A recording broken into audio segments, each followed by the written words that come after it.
구원의 오디오 교리 2강 복습입니다. 무조건적 선택에 대해서 우리가 다시 한번 조금 더 배워보는 시간들을 가지도록 하겠습니다. 요약을 좀 해보면요. 우리가 우리 지난주에 무조건적 선택을 배웠는데, 이 무조건적 선택은 그냥 시작된 것이 아니라 분명한 기초 위에서 이 무조건적 선택이라는 말씀이 나왔다는 거예요.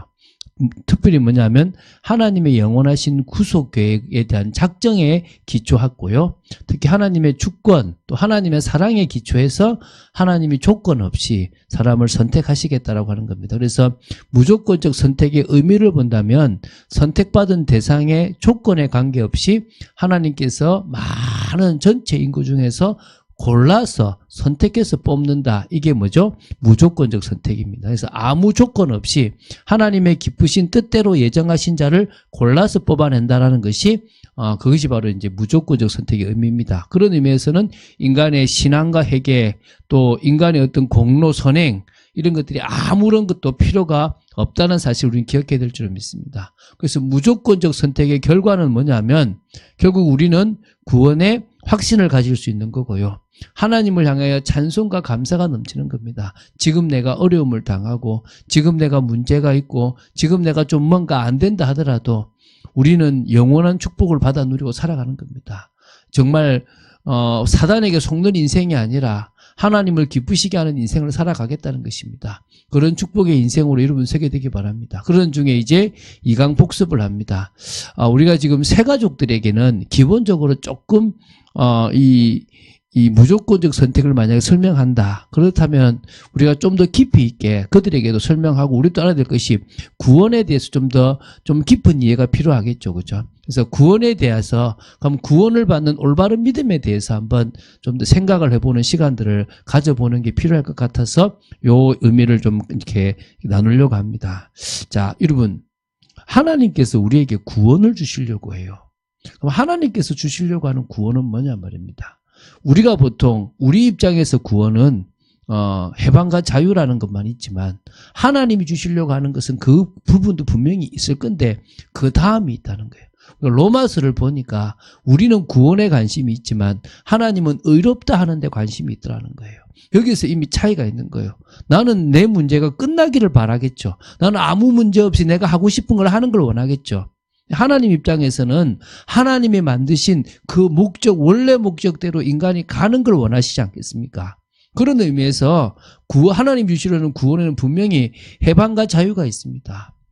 하나님은 우리가 죄에 묶이고 우리가 사단의 권세에 묶이고 우리가 지옥 권세, 영원한 사망의 권세에 묶이는 걸 원치 않으십니다. 그래서 구원은 뭐냐? 우리의 원죄와 자범죄뿐만 아니라 앞으로 지을 모든 죄까지 주님은 십자가에서 다 해결하시는 거예요. 하나님은 그 모든 죄와 상관없는 우리를 만들시기 원하는 겁니다. 왜? 죄 때문에 저주가 와요. 여러분 잘 보십시오. 여러분의 인생이 왜 고통받는 줄 아십니까? 여러분 개인뿐만 아니라 왜 가정이 꼬이고 힘든 줄 아십니까? 왜 내 직업과 내 직장이 계속 힘든 줄 아십니까? 자꾸 죄 때문이에요. 죄 때문에 저주가 자꾸 오는 거예요. 나 구원받았는데 왜 그렇습니까? 죄의 영향력 아래에 있으면 똑같을 수도 있는 거예요. 그래서 하나님은 우리가 그 모든 죄의 영향력과 권세에서 해방되길 원하시는 거예요. 그래서 우리는 날마다 그리스도를 고백하는 거예요. 우리는 날마다 그리스도를 붙잡는 거예요. 주님은 우리가 더 이상 죄의 종로로 타는 어리석은 인생을 살지 않기를 원하시는 겁니다. 진정한 그리스도를 알므로 말미암아 오는 자유, 진리를 알지니 진리가 너희를 자유하게 하리라고 하신 말씀처럼 그 진리로 말미암아 참된 자유를 누리기를 원하시는 거예요. 그래서 그것이 사단이 우리 집안, 개인을 만들어 놓았던 모든 권세, 운명사주팔자라 그러잖아요. 우리는요 이렇게 몇 월 며칠 일시해가지고 보는 그것하고도 상관없을 뿐만 아니라 귀신들이 점쳐주는 것하고도 전혀 상관없는 해방된 존재입니다. 믿습니까? 저는요 신비를 믿지는 않습니다. 그러나 신비를 의존하지 않습니다. 그러나 저는 신비를 믿습니다. 하나님은 신비를 행하시는 분이십니다. 하나님은 지금도 병든 자를 고치실 수 있는 분이고 하나님은 당신의 방법으로 모든 일들을 하실 수 있는 부분이십니다. 우리는 그것을 뭐요? 믿어야 돼요. 여러분 믿게 되기를 바랍니다. 여러분에게 믿음이 생기시게 되기 바라고, 하나님은 우리가 사단의 권세, 사단이 만들어 놓은 운명 사주팔자에서 완전히 벗어나고 영원한 천국인 하나님께서 주시고자 하는 완전한 곳으로 우리를 인도하고 싶어 하십니다. 그게 진정으로 하나님이 우리에게 바라시는 것입니다. 믿으십니까? 그래서 하나님께서 주시려고 하는 구원은 뭐라 말입니까? 첫 번째 뭐죠? 해방과 자유예요. 더 이상 종로로 타는 인생, 더 이상 붙잡혀 있는 인생 살기를 원치 않으시는 겁니다. 그래서 우리는 구원의 의미를 말할 때 과거 문제 해결, 현재 문제 해결, 미래 문제 해결할 때는요, 이 해방과 자유를 주로 이야기합니다. 근데 사실은 하나님 입장에서 주시려고 하는 것은 원래 만드셨던 그 인간의 모습대로 그 자격을, 그 신분을, 그 권세를, 그 능력을 그대로 회복시켜 주시려고 하는 거예요. 믿습니까? 우리가 구원받아서 이제 끝났다, 난 자유롭다, 이거 누릴 게 아니라 그 자유가 또 다른 구속으로 들어가고 또 다른 또 실패로 들어갈 수가 있습니다. 하나님은 우리가 영원히 멸망하지 않기를 원하는 겁니다. 제가 예를 들었잖아요. 내가 내 아이를 이렇게 좀 집에서 이렇게 참 깨끗하게 씻기고 아주 건강하게 하는데 이 아이가 놀러 간대요. 이제 옷을 입고 놀러 가는데 놀이터에 가서 옆에 막 정말 지저분한 흙탕물, 똥물 있는 곳에 들어가서 막 놀았어요. 온 몸이 다 버렸어요. 그럼 집에 옵니다. 그럼 어떻게 합니까? 못 들어오게 하잖아요. 일단은 왜죠? 그 모든 뭐 거실이나 방에 이불을 다 만져서 더럽히면 안 되잖아요. 딱 들어서 화장실 가서 다 욕실 가서 다 씻기잖아요. 그러면서도 어떻게 합니까? 너는 이 삶을 계속 살아라. 그래야 이곳에서 같이 건강하게 또 행복하게 살아갈 수 있다. 이게 부모가 자식한테 바라는 거잖아요. 하나님도 마찬가지입니다. 공의로우신 하나님 앞에서 담대히 나아갈 자격을 얻을 수 있는 게 구원이에요. 내가 너를 내 백성이다. 내가 너를 만나주고 내가 너에게 은혜를 줄 수 있는 그 자격이 주어진다. 이게 구원이에요. 하나님은 우리가 그렇게 회복되길 원하시는 거예요. 날마다 눈 뜨자마자 또 힘들 때 기쁨으로 주님 앞에 나아갈 수 있는 내 문제를 가지고 나는 하나님의 은혜 아니면 살아갈 수 없습니다. 나아갈 수 있는 매 순간 나아갑시다. 여러분 오늘 나오신 거 정말 귀하십니다. 잘하셨습니다. 우리는 매일 어떻게 하냐고 나아가자는 겁니다. 누구에게로요? 하나님께로 나아가자는 겁니다. 하나님이 원하시는 삶으로 나아가자는 겁니다. 그게 우리가 해야 될 일입니다. 그래서 창조 때 처음 그 창조 때 주셨던 그 신분과 권한, 그 권세를 회복하시기 원하세요. 사실은 우리가 이 땅을 살아가는 동안에는 이제 그 신분과 그 권세를 완전히 회복할 수는 없어요. 우리는 속을 수밖에 없어요. 이미 우리는 병들었고 이미 우리는 상처받았고 이미 우리는 무너졌고 이미 우리는 불신앙 속에 살아가요. 인정해야 되지 않습니까? 목사도요, 믿음이 떨어질 때가 되게 많아요. 목사인데 흔들릴 때가 많고 유혹받을 때가 많고 나도 모르게 돈이나 나도 모르게 자리에 연연할 때가 있더라는 거예요. 그런 제 모습이 틀렸다가 아니라 그래서 나는 오늘도 누구를 붙잡습니까? 그리스도를 붙잡습니다. 그게 정상인 거예요. 믿습니까? 오늘 저와 여러분이 다 누구를 붙잡자고요? 매일마다 그리스도를 붙잡자는 거예요. 예수 그리스도 아니면 우리는 회복될 수 없습니다. 그렇지만 이제 뭡니까? 그렇게 그리스도 붙잡고 멋대로 살아가는 그리스도 붙잡는 게 아니라 이제는 하나님 자녀답게 자녀의 축복을 누리며 하나님께 영광 돌리는 삶을 살아갑니다.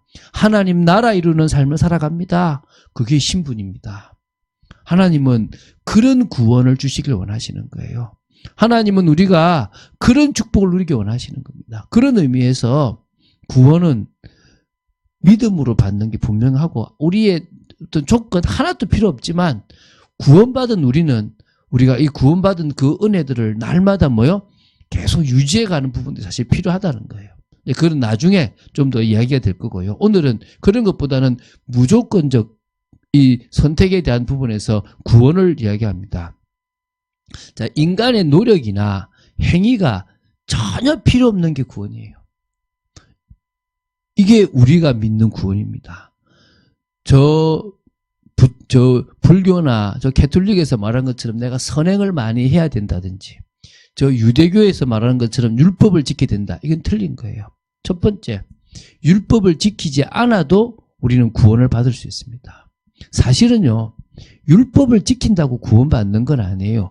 구원은 사실은 죄인에게 율법은 죄인에게 주신 것이 아니고 의인에게 주신 거예요. 하나님이 율법을 잘 지켜서 너희들을 의롭다라고 얘기한 게 아니라 저 애굽에 노예되고 종되고 비참하게 살아가는 당신의 백성을 유월절 피 바르고 홍해를 통해서 뭡니까? 의롭다라고 인정해 주셨어요. 시내산 앞에서. 그래서 너희들 내 백성이다 말씀하셨습니다. 그래서 내 백성으로서 살아가려면 뭘 지켜라? 율법을 지키라는 거예요. 그러니까 어찌 보면 구원을 얻기 위해서 율법이 필요한 게 아니라 하나님의 백성 구원받은 자의 그 삶을 계속 유지하려면 율법을 지켜야 되는 거예요. 그런데 우리는 그럴 필요도 없다는 거예요.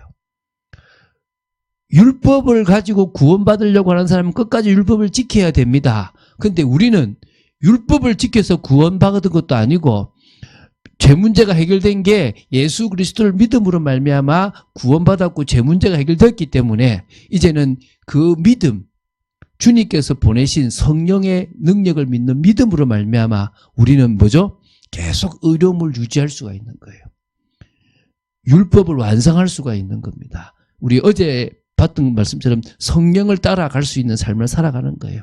그런 의미에서는요, 구원받기 위해서 율법을 지키지 않아도 되는 겁니다. 얼마나 감사합니까? 구원을 받기 위해서는요, 선행이나 열심, 교회 열심히 나오는 종교적 행위 하나도 없어도 됩니다. 종교적 행위를 하지 말라는 게 아닙니다. 우리가 성화되면 선행이라는 결과가 나오는데 선행을 하지 말라는 말이 아닙니다. 그게 구원의 조건이 되지 않는다는 거예요. 우리는 누구보다도 이 자리에 나왔어요. 종교적 행위를 하고 있는 겁니다. 구원받기 위해서 종교적 행위를 하는 게 아닙니다. 여러분이 매일 기도를 하고 여러분이 예배의 자리에 나오고 여러분이 헌금을 드리는 것도 구원받기 위해서 하는 게 아닙니다. 구원받은 자로서 하나님이 원하시는 그 은혜의 삶을 살아가기 위해서 또 그 하나님의 뜻을 이루기 위해서 우리가 하는 거지 다른 건 없습니다. 구원받기 위해서는 우리의 선행이나 종교 아무런 필요 없습니다. 그래서 구원은요, 하나님의 은혜로 생겨난 믿음으로 되는 거예요. 그러니까 믿음을 누가 주신다? 하나님이 주시는 거예요. 이게 전적 은혜라는 거예요. 우리는 전적으로 하나님의 은혜를 주셔서 믿음이 생겼다는 거예요. 그러면 너는 뭐 할 게 없네. 사실은 아니에요. 그 말이 맞지만 아닌 거예요. 왜냐하면 우리가 고백해야 돼요. 우리가 죄인임을 고백하고 예수 그리스도를 고백하는 건 우리가 할 일인 거죠. 근데 그게 조건이라고 말하지 않고 사람들이 말하는 율법적인 조건이 아니라 그냥 믿으면 되는데 그 믿음까지도 하나님이 은혜로 주신 거예요. 하나님이 우리를 부르셨기 때문에 내가 믿을 수 있는 거야. 하나님이 나에게 거듭남을 주셨기 때문에 내가 믿을 수 있는 거예요. 여러분이 이 믿음을 은혜로 받았기 때문에 우리는 구원을 받을 수가 있다는 것입니다. 자, 그러면은 하나만 더 얘기해 봐야 되겠죠. 올바른 믿음이란 게 뭐냐? 제가 이제 주일에도 얘기했지만 한국 교회 내에 예수 믿으면 구원받는다. 이 한마디 말을 가지고 나아가는 사람들이 있습니다. 예수, 우리 죄 지을 수 있는 존재 아니냐. 야, 죄 짓는다고 해서 갑자기 지옥 가는 거 아니다. 한 번 구원은 영원한 구원이다. 예, 분명히 맞는 말씀입니다. 또 한쪽에서는 그런데 야, 내가 예수 믿는다고 하고 또 예수 진짜 믿는데 계속 악한 일을 한다. 막 내가 어느 날 내가 그리스도다 그런다면 그 사람 구원받을 수 있겠냐. 니골라라고 하는 사람이 자기 당을 만들어가지고 니골라 당이 돼버렸다. 박태순 씨가 그렇게 장로로 잘 섬기다가 어느 날 자기가 메시아가 됐다. 구원받을 수 있겠냐. 결국 믿음의 삶, 행위도 필요하더라. 이런 얘기들을 하잖아요. 그런데 제가 얘기하는 게 뭐냐면 올바른 믿음을 가지면 그분에 대해서 진정으로 따라가고 순종하게 돼 있다는 거예요. 그게 믿음이잖아요. 여러분, 내가 부모를 사랑하고 내가 부모를 부모로 인정한다는 말은 뭡니까? 내가 필요할 때 부모를 찾는 게 부모를 사랑하는 게 아니지 않습니까? 부모의 말이 부모가 하는 게 우리에게 가장 유익하다라고 믿는 게 시작이잖아요. 그게 부모에 대한 믿음이란 말입니다. 내가 부모를 믿는다고 할 때는 그 믿음이 수반되어 있는 거잖아요. 내가 예수님을 믿는다, 내가 그리스도를 믿는다, 올바른 믿음이다라고 하는 것은요, 몇 가지가 수반되어져야 된다는 거예요. 그 첫 번째가 하나님에 대한 분명한 믿음이라는 거예요. 내가 하나님하고 귀신하고 하나님하고 부처님하고 똑같은 생각을, 똑같은 그 위에 놔놓고 나 하나님 믿는다. 그거는 성경이 말하는 믿음이 아닌 거예요. 그렇잖아요. 많은 신들이 있는데 난 그중에 하나님 믿는다. 그런 사람이 있을 거잖아요. 그건 하나님이 원하시는 믿음이 아니라니까요. 어떤 믿음입니까? 하나님은 창조주예요. 하나님만이 유일한 하나님이에요. 하나님만이 전능한 하나님이고 사랑의 하나님이고 능력의 하나님이고 구원의 하나님이라는 거예요. 그 하나님을 만나지 못하면 내 인생은 아무 의미가 없어요. 왜? 나를 창조하신 분이니까 내가 그분께로 가야 돼요. 저와 여러분이 믿음을 가진다고 할 때 죄송합니다. 하나님에 대한 믿음이 없으면 안 된다는 거예요. 그렇지 않습니까? 여러분, 우리가 성경책을 왜 보느냐? 왜 우리가 성경 말씀을 계속 읽어나가고 왜 예배를 드리고 왜 말씀을 듣느냐? 하나님이 어떤 분이신가를 알아야 되는 거예요. 그분을 알수록 우리의 믿음이 더 분명해져 가는 거예요. 그분에 대한 사실적인 믿음이 없다면 우리는 틀려지는 거예요.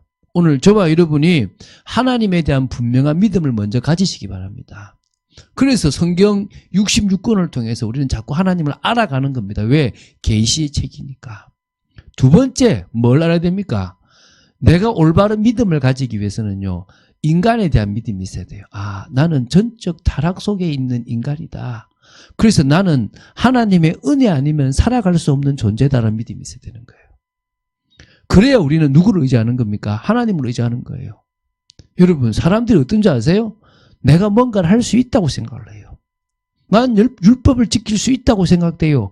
그럼 그거는요, 안 되는 거예요. 그 사람은 올바른 믿음이라고 할 수가 없는 거예요. 우리 힘으로는 몸부림을 쳐봤자 할 수 없는 게 신앙이라고 답내야 되는 거예요.